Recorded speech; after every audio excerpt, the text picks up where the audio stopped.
your connection in Southern Oregon and Northern California. This is News 10 at 6.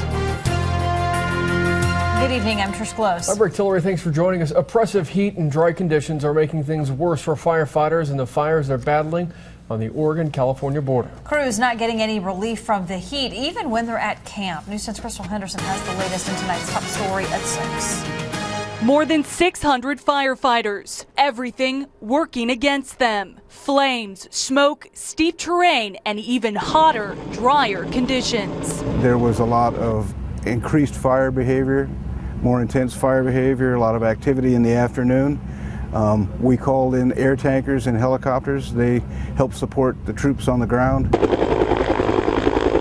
But when some helicopters lifted off to bring water to the fires, they didn't get very far. The smoke is so thick that we had to turn those tankers back. It wasn't safe to have them operate in this low visibility conditions. 3 fires, the Lick, Hello, and Goff fires, make up the Fort Complex. 1,787 acres in all, burning near the Oregon-California border. Firefighters have made the most progress on the Lick fire, a containment line now set up all the way around the flames. But the incredibly dry weather just won't let up. Without relative humidity recovery in the evening, the fine fuels just continue to dry. They get drier and drier, and as a result are more and more combustible.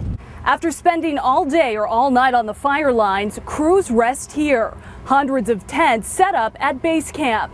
Not only are firefighters having to battle flames in the heat, but they're having to sleep in it too. There's not much shade.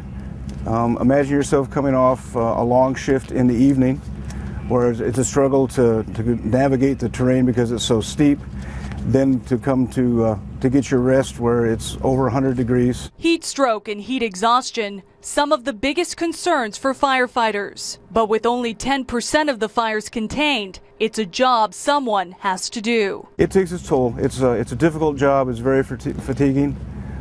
Thankfully, we have a number of young men and women that are willing to take this responsibility on. It's not an easy job. Covering your news near Applegate Lake, Krystle Henderson, News 10.